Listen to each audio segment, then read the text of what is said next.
Hello guys, welcome back to solid movies of నేను మీ SRB కంటెంట్లోకి వెళ్ళిపోదాం. పుష్పలో ఉండే సాంగ్స్ వచ్చేసి పుష్ప, సూసేకి, దెబ్బలు పడతారు, గంగమ్మ జాతర, ఫీలింగ్స్. టోటల్ 5 సాంగ్స్కి కొరియోగ్రఫీ చేశారు. సో ఇక్కడ క్లియర్గా ఎవరెవరు ఏం సాంగ్స్ చేశారో అనేది రాశారు. పుష్ప సాంగ్లోని కొన్ని స్టెప్స్ని అండ్ కొంత సాంగ్ని గణేశాచార్య గారు, ప్రేమ్ రక్షిత్ గారు, గణేష్ గారు, పోలకి విజయ్ గారు అండ్ శ్రేష్ఠి వర్మ గారు. సో వీళ్ళందరూ ఈ సాంగ్ కోసం ఎక్కడో చోట పనిచేశారు. అండ్ అలాగే సూసేకి సాంగ్ కోసం మళ్ళీ గణేశాచార్య గారు, పోలకి విజయ్ గారు, శ్రేష్ఠి వర్మ గారు పనిచేశారు. అలాగే గంగమ్మ తల్లి జాతర సాంగ్ కోసం గణేశాచార్య గారు అండ్ పోలకి విజయ్ గారు పనిచేశారు. అలాగే ఫీలింగ్ సాంగ్ కోసం ఓన్లీ శేఖర్ విజయ్ గారు పనిచేశారు.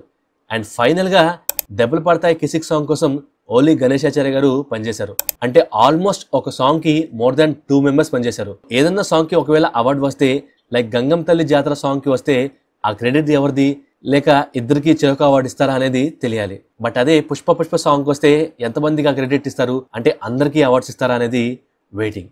బట్ అంతమంది వర్క్ చేస్తేనే ఆ సాంగ్స్ మనకు ముందుకొచ్చాయి. నా వరకు గంగమ్మ తల్లి జాతర సాంగ్ కంపోజింగ్ అండ్ అందులో అల్లు అర్జున్ గారు చేసిన యాక్ట్ కి గూస్ బంప్స్ వచ్చాయి. And one of the great experience to me in the theatres. దాని గురించి ఇంకా డీటెయిల్ గా తర్వాత మాట్లాడుకుందాం. మామ, మీరు చాలా మంది వీడియో చేసి సబ్స్క్రైబ్ చేయకుండా వెళ్ళిపోతున్నారు. మీరు కనుక సబ్స్క్రైబ్ చేస్తే మన ఛానల్ అకౌంట్ ఎక్కడో ఉంటుంది.